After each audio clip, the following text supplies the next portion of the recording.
The sand scorched beneath their boots as the recruits dragged themselves through another punishing drill.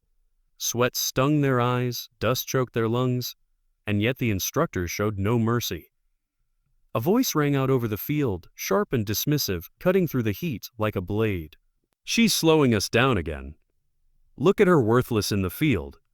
All heads turned. The woman lay flat in the dirt, her rifle slipping from trembling hands. Her chest heaved as though her body itself was rebelling against the demand to continue. Some recruits smirked, others shook their heads in silence, relieved it wasn't them. The sergeant's gaze bored into her like a brand. Failure had no place here. Her name was Claire. Her uniform clung to her in sweat-soaked patches, the fabric stiff with grit. She lifted herself slowly, painfully, her muscles screaming in rebellion. Every drill had ended this way, her body collapsing before her will did. But the willpower that burned behind her eyes was not visible to those who dismissed her. They only saw weakness. They only saw liability. What they didn't see was the story she carried with her, written in invisible ink across her heart. She had once been the strong one, the sister who stayed awake through the night to comfort a younger brother terrified of storms. The daughter who held her father's calloused hand as he lay gasping in a sterile hospital bed, tubes and machines failing to silence the inevitable. She knew loss intimately. It sent like iodine in wilted flowers. And she knew promises. The kind whispered through tears to a fading loved one. To live braver, to fight harder, to be more than fear ever allowed. But promises are heavier than rifles when the body betrays. The training ground was merciless, built to break even the toughest recruits. Each obstacle seemed to mock her weakness. Walls she couldn't climb, weights she couldn't carry, time she couldn't meet. And as she stumbled again, jeers from the sidelines rose like vultures circling above a dying animal. The injustice of it hung thick in the air. Not one of them offered a hand. Not one of them remembered that endurance could take many shapes. Claire said nothing. She endured the laughter, the dismissive shakes of the head, the instructor's clipped warnings. Her silence was her shield, though it cut deeper than the insults hurled at her. And then he arrived. Commander Hayes, a Navy SEAL whose very presence carried the weight of decades in the shadows of war, walked onto the field with quiet authority. His uniform was plain, his movements precise, his eyes sharp as a hawk's. He did not announce himself. He didn't need to. The recruits straightened, their smirks vanishing into uneasy silence. His gaze fixed on Claire. She stood again, trembling yet unbroken, her rifle cradled awkwardly in her arms. The world seemed to still in that moment, the dust swirling around them like nature itself, pausing to witness what would come next. "Why do you keep standing?" His voice was calm, not cruel. She didn't answer, she couldn't. But her eyes met his, and in them burned a quiet fire that spoke louder than words. Hayes studied her, then turned to the others, who watched like vultures robbed of their feast. "Every one of you measures strength by how fast you run, how high you climb, how much weight you carry. But strength," he let the word hang, tasting it like steel on his tongue.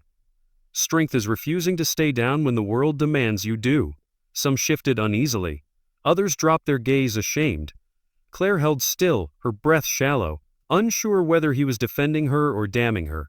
Then he gave a single order. His voice rang out like a command carved into stone. "Pair with her. Every obstacle, every drill, you move as one. No one finishes until she finishes." Gasps rippled across the line. Protest simmered but died under his unblinking stare. At first, resentment poisoned the air. Recruits groaned when Claire stumbled, cursed under their breath when her pace dragged them back. Yet Hayes said nothing more. He only watched, hands clasped behind his back, eyes never leaving the field. But something began to shift. The ones who had mocked her now felt her weight in their own shoulders. Her struggle was theirs, her falls theirs too.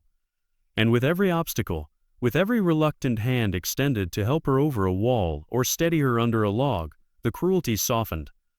Where there had been jeers, there was silence. And soon, where there had been silence, there was encouragement whispered through gritted teeth.